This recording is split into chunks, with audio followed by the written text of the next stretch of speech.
All right, seventh week. Four races left to go, and it's now the beginning of the Elimination Eight. I guess we'll just start off by going over Talladega, and we'll start off with the four drivers out, and just kind of provide closing thoughts. So I'll start off with Chase Elliott, who I think he would have had. I think he missed it by 28 points, which is pretty hefty.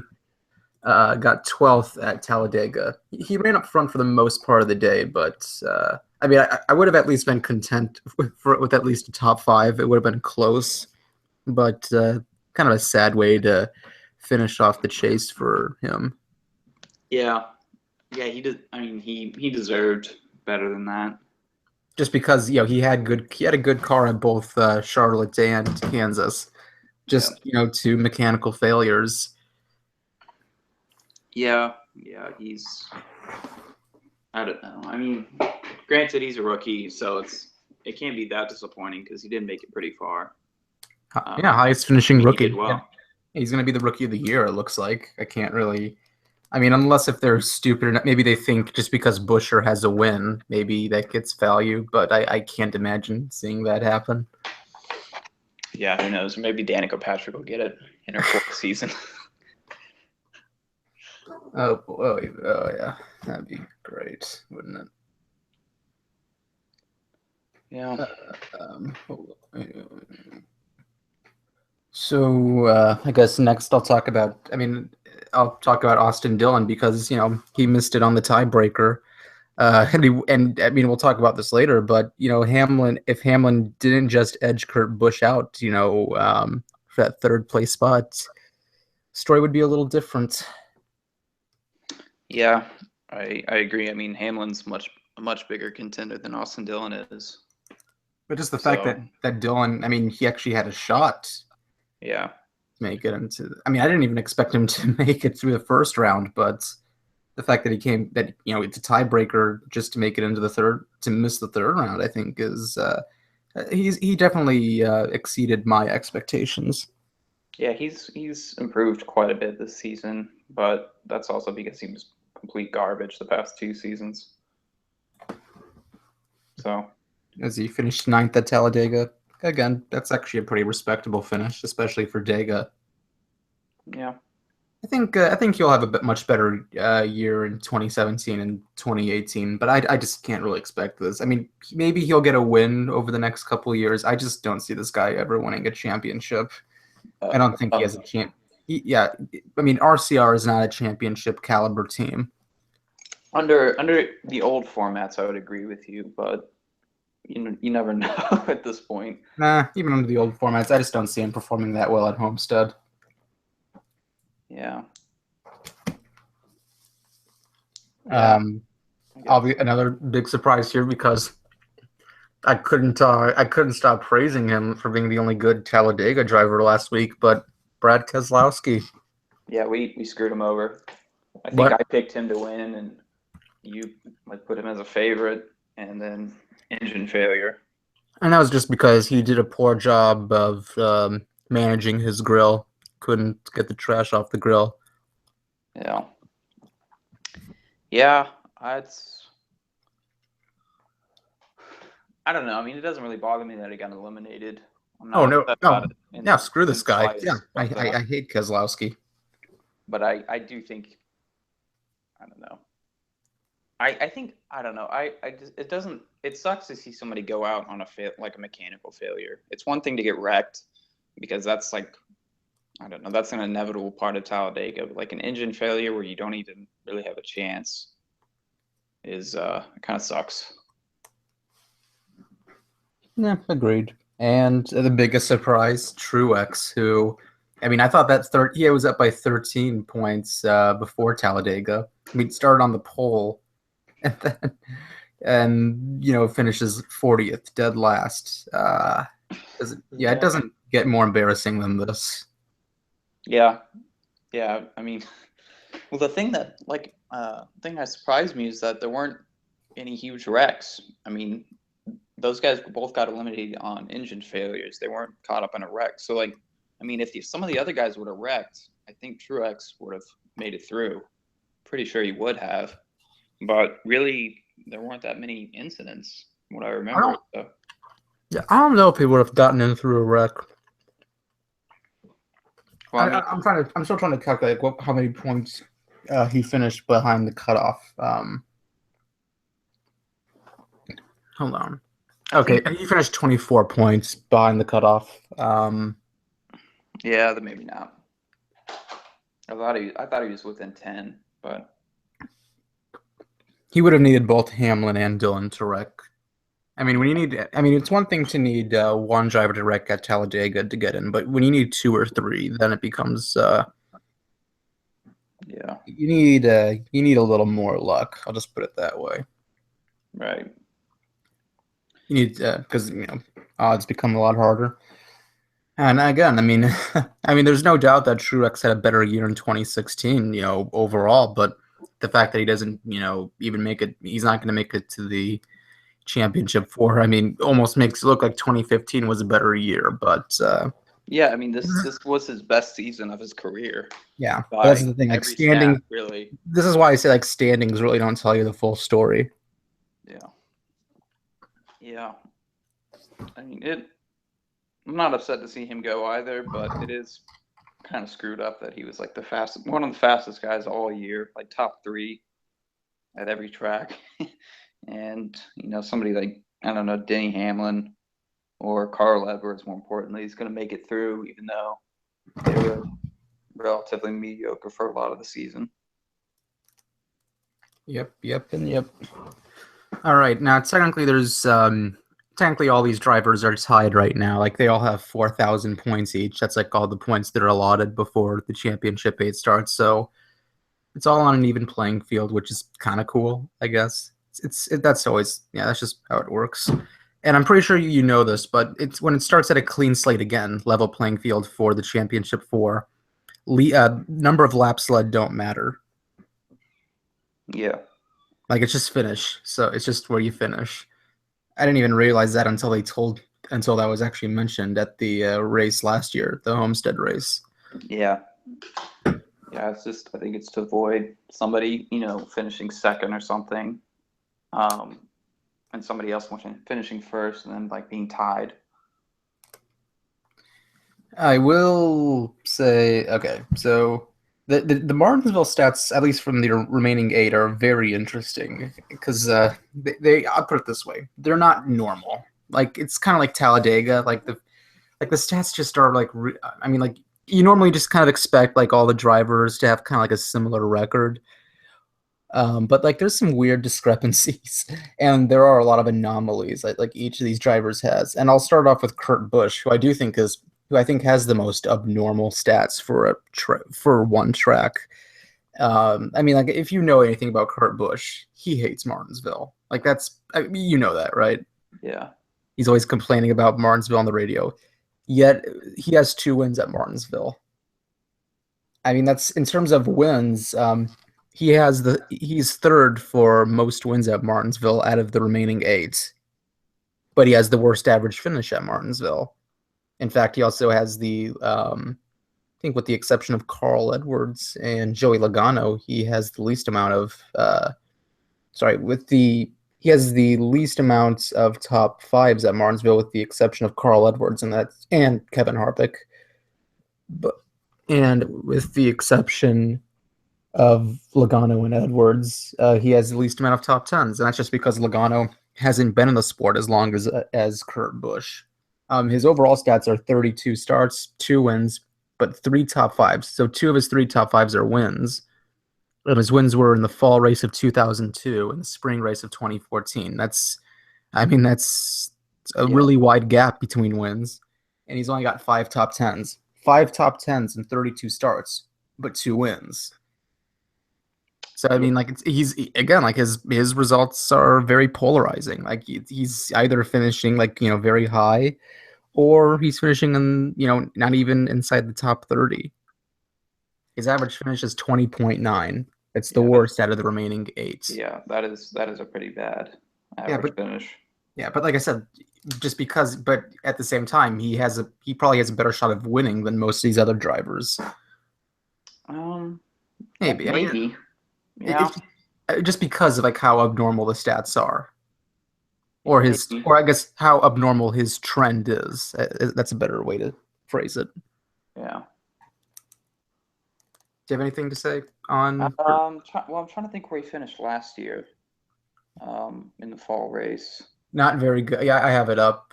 Or Oh, he wrecked. That's right. yeah, I remember he was in that like multi-car wreck, like on Yeah. the re. Yeah. He actually launched. He actually got a little airborne off of Kenseth and then smashed the inside wall. Yeah, that's And right. he was running in the front too. That's the strange thing. Yeah, like Martinsville is one of those tracks where you can't really judge like the entire season's performance as like an indicator for Martinsville typically because like the setups are so different. There's like probably the least aerodynamically sensitive track they go to, other than maybe Sonoma. So the rules package doesn't seem to affect it, all that much. Like the same guys tend to run up front at Martinsville time after time. Yeah, it's really more So by durability because yeah, they've said it's like when you're at Martinsville, so you're constantly on the brake pedals, yeah, and like it's just it's actually being able to handle the pain that's gonna come the next day. yeah. It's just, So I don't know. Like I don't. Kurt Busch, like he's not historically very good. Like 2014, they brought a different tire there than they like really. I think they typically bring like a very similar tire each year. In 2014, when he won, they had a completely different one. But since they go back to like the normal kind of, I don't know, like the more common Martinsville tire, like he's been old like, again. yeah, Also, something I was gonna. Oh man, there was something else I was gonna add to that, and I have completely forgot. uh, well, I don't know. I could see him getting a top 10. I think that's pretty feasible, but I don't think he's going to win. It just seems like a long shot. There are too many strong guys he's going up against. I say he finishes somewhere between positions 10 and 15, somewhere in between. Yeah, I could see that too. Um, I Do he you want to starts do? 20. He starts 23rd, by the way.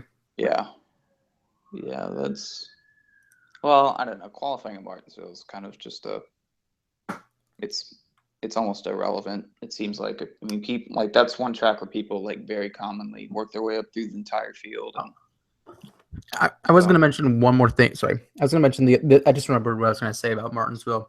It's also the other thing that makes it an abnormal track, is the restarts because you remember this every time. yeah, Drivers want to start on the inside. It doesn't really matter what the position is, like whether it's third, fifth, or seventh.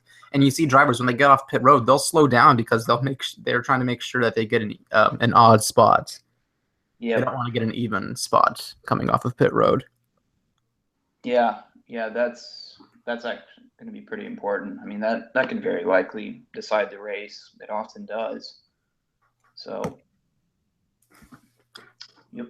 The only driver who I've known to actually pass on the outside and was Tony Stewart in 2011 on Jimmy Yeah, Johnson. yeah,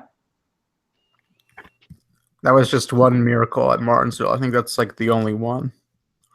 Um. Well, I mean, it's happened a decent bit, but that's the only time I've seen it happen for a win. Like I know Jamie McMurray's done it. A couple of other people. I think Kozlowski maybe, but yeah, I mean, it's still pretty uncommon. All right, and with that, I'll move to Matt Kenseth. 33 starts at Martinsville. It's the most. That's the most starts for any driver among the remaining eight. He has no wins in this 33 starts. Only 5 Yeah. top fives and 12 top tens. His average finish is 15.1. Yeah, like he didn't used to be very good at all. Lately, he's been a whole lot better. Like he ran really well last year, and then he got wrecked. And I think he ran And then pretty he well. wrecked Logano. Yeah, yeah, yeah. Who can forget that? And then I think earlier this year he ran well also. I can't remember where he finished, but I remember him leading quite a few laps. So He he's finished improved. 15th at Martinsville in the spring. Yeah. Oh, that's right. Because I think he was like, yeah, he was on the outside. He was in second on the final restart. And he went all the way back to 15th. Yeah. So I don't know. I expect him to run well, but yeah, I mean, he could totally get screwed again like that. Who knows? I don't know. I mean, I think he does. He's doing a lot better at the flat tracks. I mean, Loudon's really not the same as Martinsville, but there's a lot of similarities. Yeah, maybe. I think Martinsville's unique just because it's so slow in comparison to everywhere else they go. I mean, it's, like the top speed is like 120 or something, and then they're like 60 in the corners. So I don't know, it's all about like mechanical grip. There's not a lot of aero that's relevant. Mm-hmm.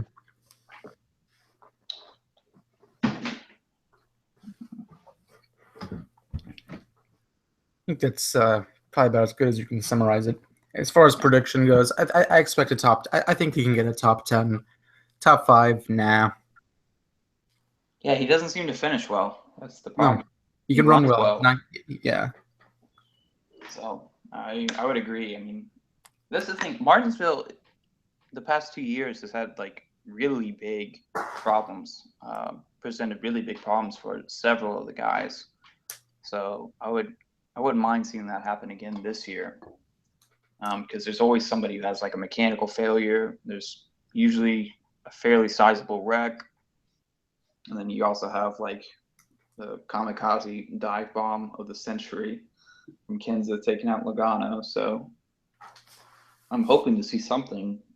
I can't really imagine Kenseth having an incentive to do that this time. No, I don't think anybody's going to deliberately wreck anyone, but I mean, I do foresee some wrecks and whatnot in some of the chase guys. All right. Next, I'll go to Carl Edwards. 24 starts at Martinsville, no wins, only one top 5. I think it was a third place finish at the 2008 fall race. Like 2008 was his best year, and 5 top 10s. His average finish is 15.6. Yeah, I've said it so many times before. Edwards sucks at Martinsville. Can't expect it, but he's not. I mean, he's not like Kurt Busch, like where you can easily expect him to finish like outside the top 30. He's just a guy like who usually finishes kind of either inside the like somewhere between positions 15 and 20, and maybe sometimes in the top 15, but not much of a bet for the top 10. Yeah. Can't expect him to run up front. I wouldn't. I can't, like, other than 2008, I really can't even remember a time he ran well at Martinsville. Oh, I just wanted to bring up Ken's at the starting 17th at Martinsville, and Carl Edwards is starting 7th. I mean, that's a pretty good starting position, but yeah, I can't really imagine him maintaining it. I think he'll fall back after about 50 laps, if it even takes that long.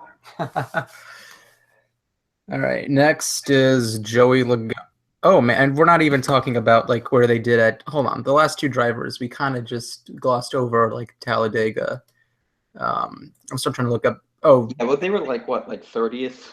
Yeah, because the Gibbs cars just kind of stayed. They just drifted in the back because they didn't want to risk anything, which was smart. Yeah, which Kenseth apparently, like it seems like there's nothing that would violate the 100% rule if that doesn't violate it. I mean, like deliberately finishing 30th counts as like putting in your best effort to win the race. Like what?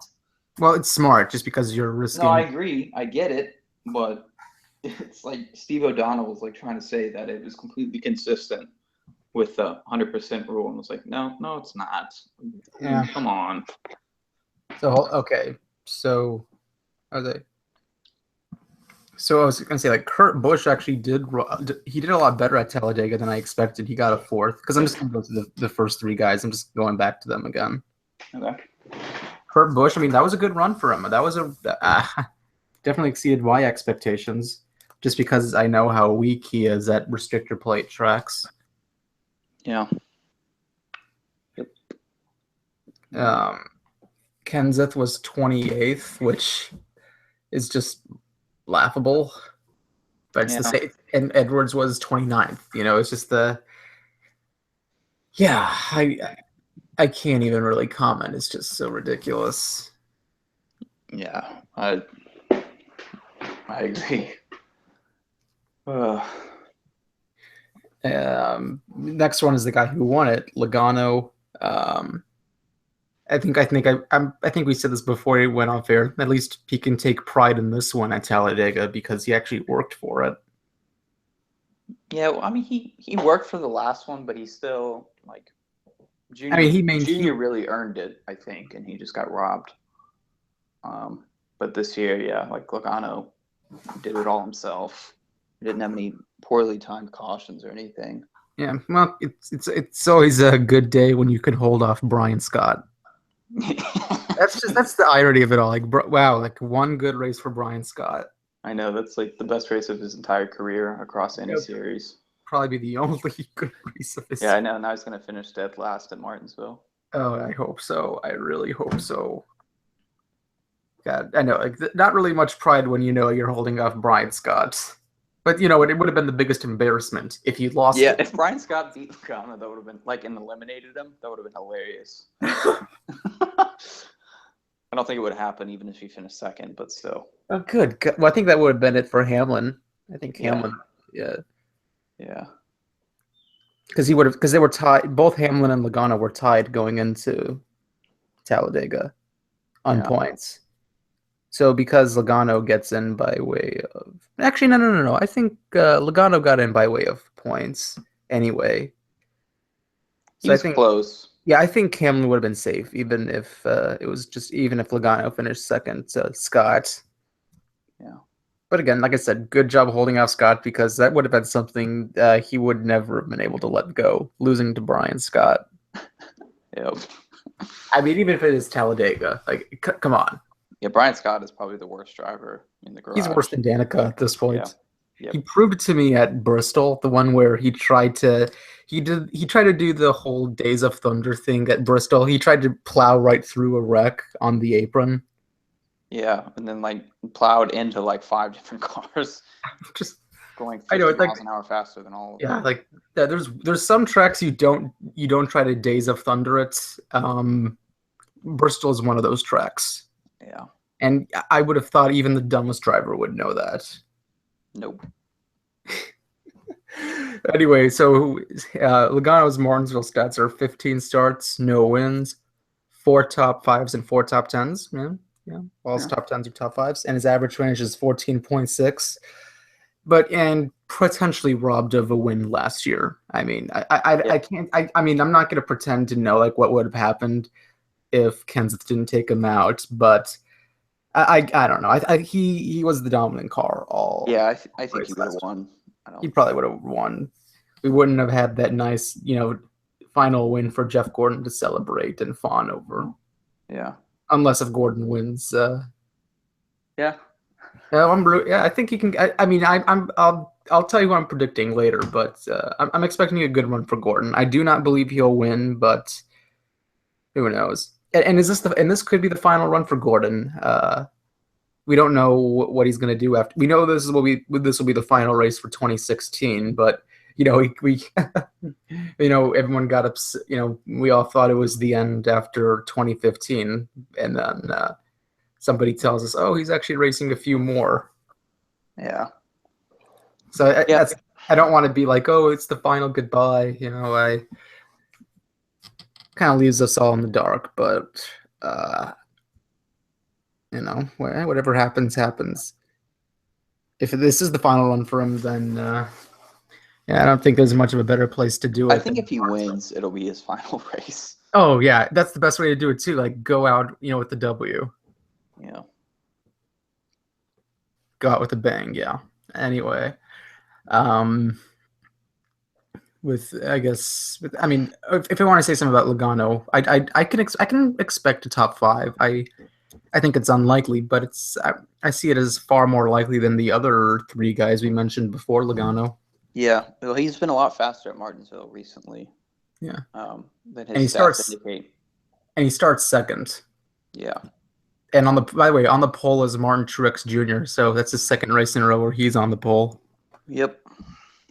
Maybe this. I would like to see some guys play spoiler. Like Dale Jr. played spoiler by winning Martinsville in 2014. Yeah, and then Maybe Jimmy it's always Johnson did it at Texas last year. and the year before. Yeah. It would be In fun to see. Phoenix, but Yeah. Oh, and Allmendinger is starting fourth. He always runs well at Martinsville. yeah, recently yeah, I agree. He's been qualifying really, really well. Like every race, he's like, makes it to the final round much more consistently since the chase started. All right. Next up is Jimmy Johnson, who finished 23rd at Talladega. Kind of just did the same thing as the Gibbs guys. I mean, he wasn't, with them, but kind of along the same strategy. Just kind of hung around the middle of the pack to the back of the pack. I guess didn't want to cause a scene. It's again smart move, but it's just the same thing. Not really 100% rule. Yeah. Yeah. But yeah, as far as Martinsville goes, He starts third, and oh yeah, these stats are unbelievable. 29 starts, 8 wins, and I'll list them maybe later.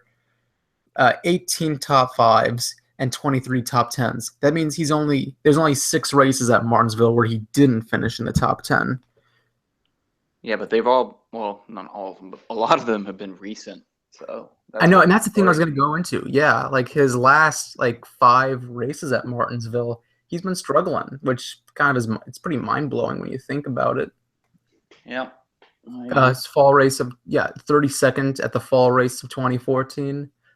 35th in 2015, the spring race of 2015. 12th place at the fall race of 2015. And 9th place in 2016, but he doesn't really finish not like tail end of the top 10. Like you can, like 9th is a bad finish for him. Yeah, but what is it like? 18. I mean, 18 of his 29 races in Martinsville have been in the top 5. Like what? What's there more to say? But like I said, the last 2 years have not been very good to Jimmy Johnson. I think 2016 has been his best year since he won the championship in 2013. Yeah, but I'm just not expecting much this time around. But I do believe he will get into the championship 4. I just don't expect him to do well at Homestead. Yeah, you can't count him out of Texas. Yeah, which is actually the next part I'm going to get to. Did I mention his average finish? 7.5. You've never seen an average finish like that, have you? I don't think so. Yeah, which is, again, even though he's been rusty at Martinsville, I expect to win. He's my prediction to win. I don't want him to win, but I feel like he's going to win. Wins, like my fantasy team, will skyrocket in points. But otherwise... Yeah. And there was one last thing I was going to say about Johnson, but can't really... I'll say this. I think the tracks he's been doing well at Texas. I think he might struggle. I can't really see him winning 5 in a row for the fall race at Texas, but I can see him starting to rebound at tracks he's been struggling at as of late, like Phoenix and Martinsville. Yeah, he's been a lot faster at the 1.5 miles since the chase started than he has been all season. So you never know. I mean, last year when he won it, he really only led 8 laps or something. I don't remember. I mean, it was at Texas, but yeah. So, I think what was it Keselowski led 312 out of 334. Yeah, it was one of the biggest chokes in NASCAR history. I enjoyed it. Yeah, I did not want to see Keselowski in the final race. All right, I guess. With that, I guess I'll move to another really dominant driver at Martinsville, Denny Hamlin.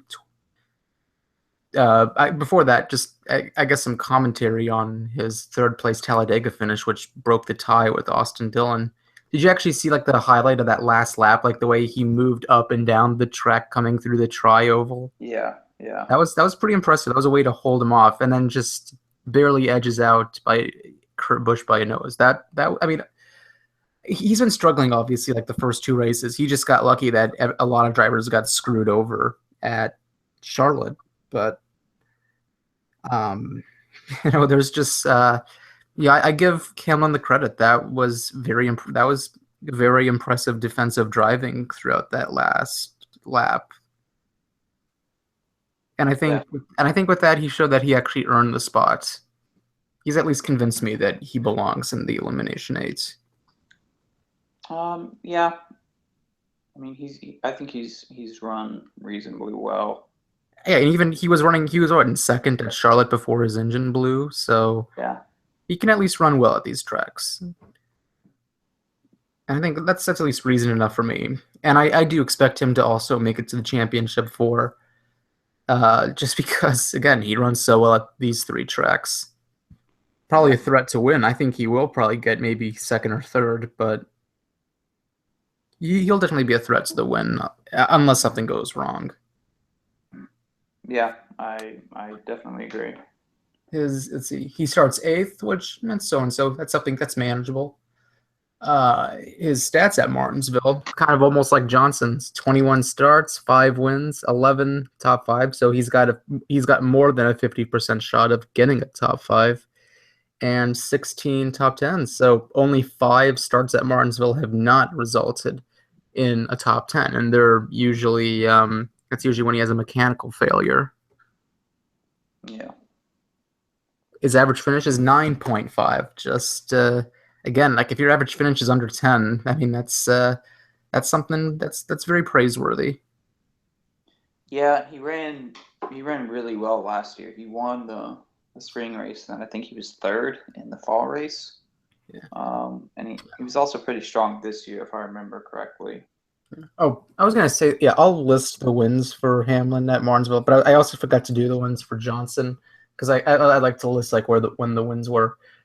Johnson definitely does better. He has more. He has 3 wins in the spring race and 5 in the fall race. He won the spring races of Martinsville in 2007, 2009, and 2013, and the fall races that he won were 2006, 2007, and 2008. Like he three-peated, and he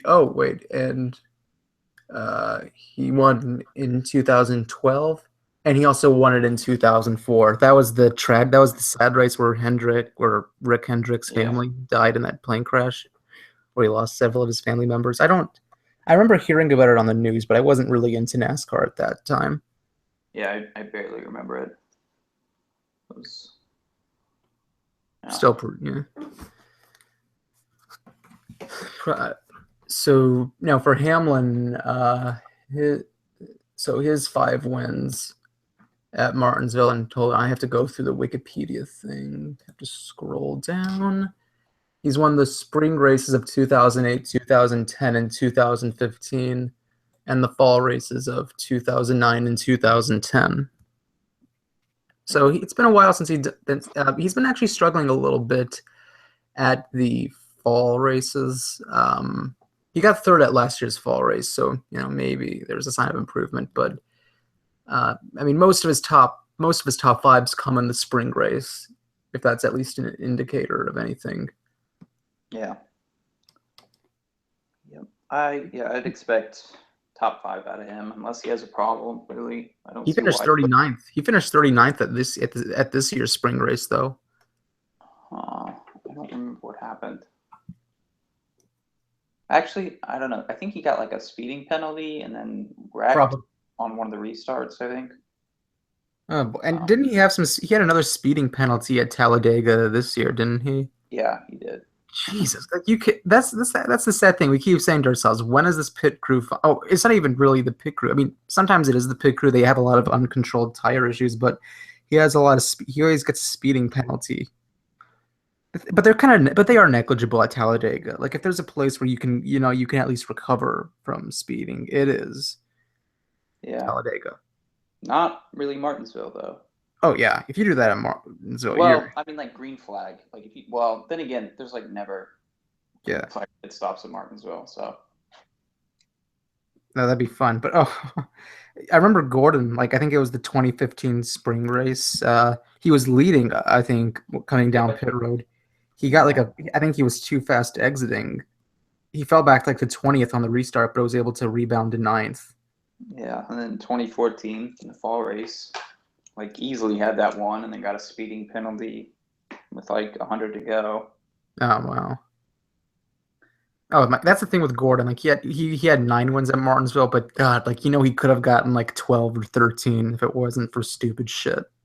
Yeah. Well, he had that one. I think it was 2003 where he was like, I think he was 3 laps down at the beginning of the race, and he came back and won it. And he made up 2 of those laps under green, if I remember correctly.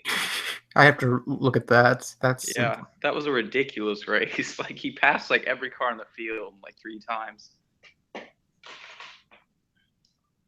and he had like I was saying, like the ones that he lost, he shouldn't have lost. It was usually those spring stupid shit that happened in the spring races. Remember the one in 2010? That was the one like he was like 100 feet away from like getting the white flag before I think Kyle Busch spun out. And if he had gotten to the white flag, that would have ended the race. But instead, Hamlin won that race Yeah. because he took a weird gamble by going for tires, like nobody else was.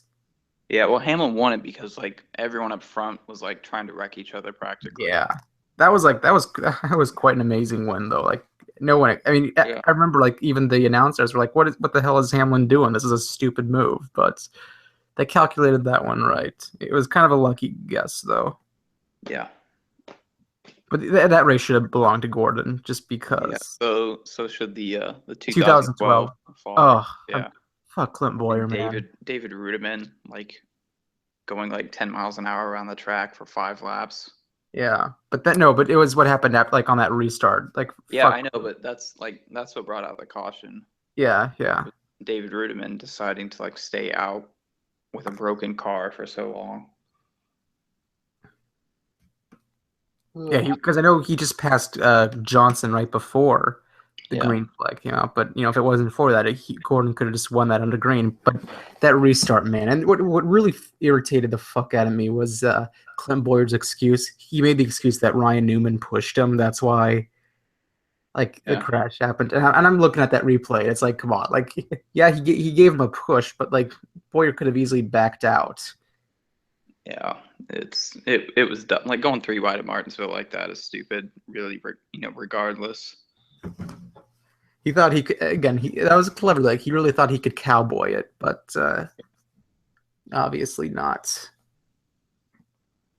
I mean, if I don't know. I mean, if you have a good enough, how to put it this way. I mean, Boyer was a good enough driver in 2012 to make the chase really without any worries. Mm-hmm. So, I mean, if you figure, okay, maybe I don't have to win, maybe I don't have to worry about, getting a horrible finish for this race. So maybe it is a risk worth taking. It's just a good way to make a lot of enemies later on. Yeah, it's a good way to get yourself completely dumped at Phoenix. I don't think it had to do with Phoenix, though. I mean, like, the Phoenix wreck more had to do with Boyer bumping Gordon at Phoenix. Yeah. But what irritated me was, like, how they tried to make the excuse that it was Martinsville.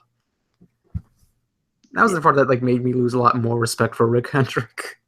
Like he kept going with that excuse like later in that week. Yeah. So last 2 drivers will be Kevin Harvick and Kyle Busch. I'll start with Harvick. Hold on, where did he finish at Talladega? Again, and he was third, fourth, I think. No, he didn't. Fifth. He was 7th. Never mind, I was wrong. Yeah. And then he got into that scuffle with Kurt Busch at the end, which I was a little surprised by. Like, yeah, why did they bump into each other on the cool-off lap? I have no idea. That's what I couldn't figure out. I'm pretty sure. I think it's just I don't know. It's not really a drama worth mentioning. I think it's just a non-drama. It's just Kevin Harvick being Kevin Harvick. Yeah, exactly. He made it into a drama because he has to throw like a hissy fit anytime anything happens to him. Yeah. Yeah, this isn't really anything big. I think it's all water under the bridge now. Yeah. Or maybe they'll wreck each other at Martinsville. Who knows? I hope so, yeah. Oh, that'll piss Tony Stewart off. Yeah. Like maybe Danica will wreck all of them, and she's going a lap down. Remember she tried to take out Travis Kvapil at last year's Martinsville Yeah. race? Well, Or was that? no, was it? It was It could have been. It was the 38 car. It was either. I think it was Gilliland. Yeah, it was Gilliland. David Gilliland. Yeah.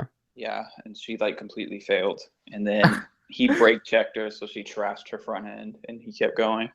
Oh man. Yeah, she just can't. If you're at least gonna wreck a driver, pull it off.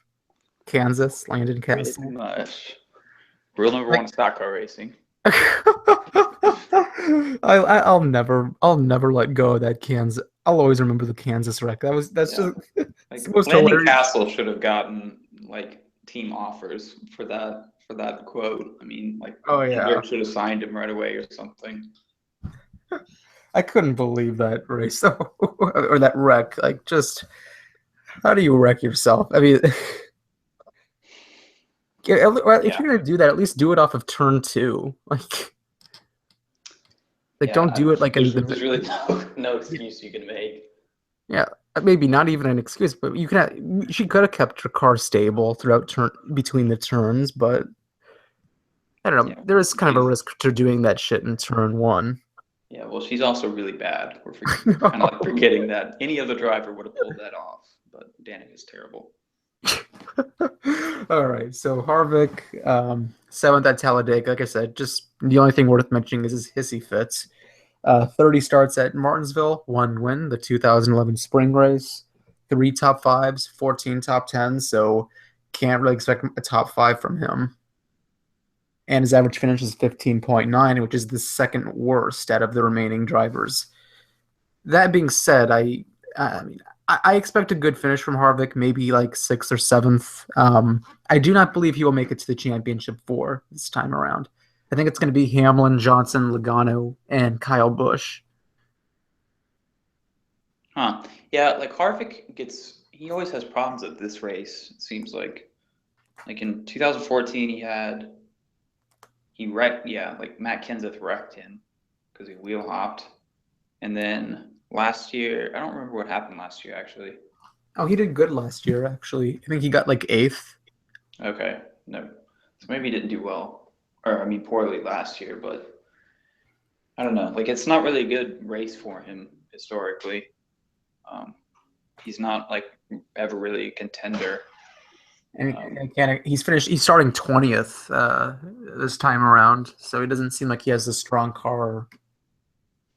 Yeah, I don't know. Like, I don't take too much stock in qualifying at this track because it's so much of it is about long run speed. Yep. Okay, I think he'll do good at Martinsville. I think he'll be in the top 4 out of Martinsville, but I think he'll struggle at Texas, and I think he's due to struggle at Phoenix.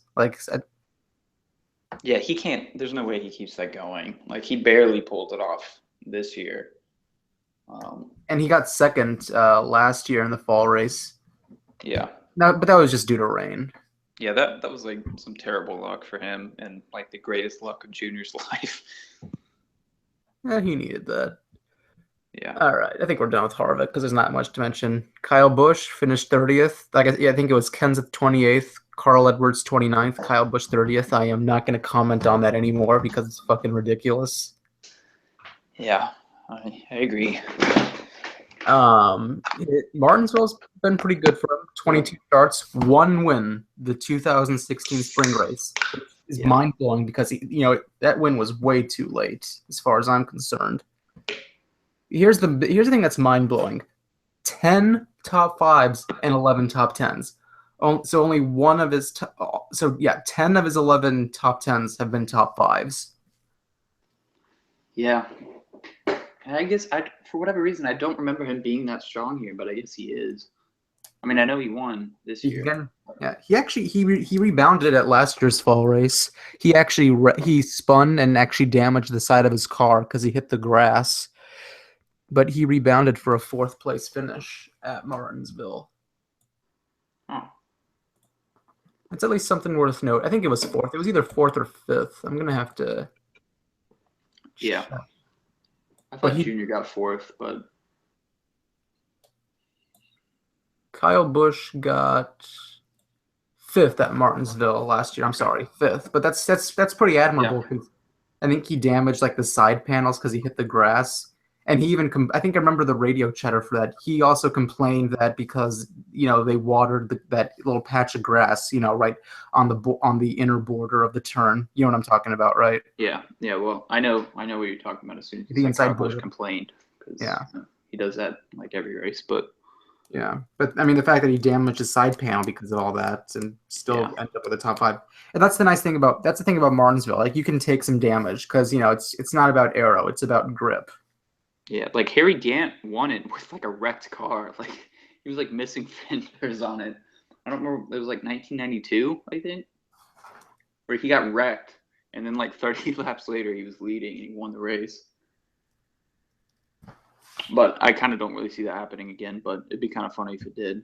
Oh yeah, I'd enjoy that too. I think his average finish is 14.5, so a bit polarized. I mean, I think he has the same problem as his brother. Like he's got a lot of DNFs at Martinsville that have thrown him out of the top 25. Yeah. Can't really, I mean, but he does a lot better on average finishes, he does a lot better at in the fall race at Martinsville than he does in the spring race. I'd love to see. Like, I still think we're overdue the Kyle Busch meltdown. So I'm hoping that means it's this round. Oh, absolutely. Like, if he finishes dead last in every race, that would be spectacular. That would be a miracle, though, but it'd be something to celebrate over, definitely. Definitely. All right. I guess, yeah, I think that's it. All right, so now it's just down to 8, and I can't exactly say. I mean, I wish there were a few more underdogs. I mean, these 8 drivers are kind of the 8 drivers that were. I mean, maybe with the exception of Kurt Busch and I guess Carl Edwards. Like, I mean, it's not really a surprise that these are the top 8. Yeah. So wait, you picked Jimmy Johnson? Is that right? Yeah, I'm picking Jimmy Johnson to win it. That's a bit of an upset pick at this point, but I'll go for it. He started off at the bang at the beginning of the round of 12. I think he'll repeat it. Yeah, I'm gonna go with Jeff Gordon. Oh man, you're just going Like for that. Well, they look fast. I mean, he was fast in practice, and they qualified 10th, I think. And like it's Jeff Gordon at Martinsville. Like he's always good there. So I think Hendrick should just Hendrick should do that thing he did with he sometimes has 5 cars going out. He does it. That's a very rare thing to see. I think he should just do that for Gordon for just a few races. Yeah, either at Martinsville, maybe for like 2 after, because he always has a commitment to Fox now to do the spring and summer and early summer races for Fox. So we'll never see him in the Daytona 500 again. But it would be nice just to see him maybe race at Indy and Martinsville, and there's like one other track that he does well at in the summer. Maybe just the Bristol night race. Yeah, and it should just be those 3 races and the 25. I think it's the 25 car. It's like that 5th car they field out. Yeah. And just make that be the new standard maybe for the next 3-4 years. Well, I don't know. I think if he wins Martinsville, it will definitely be his last race. Like, I'm pretty sure he won't want to kind of pass up the opportunity to go out with a win. So, that's a good point. Yep. I don't know. It'd be nice to see him win, but it's also fun to see him race, even if it's not in the 24. Like there is just something fun about seeing him race. Mm-hmm. Yep. All right, and with that being said, that's all right. That's the end of the Martinsville preview, and I'll be back either next Thursday or Friday for the Texas one.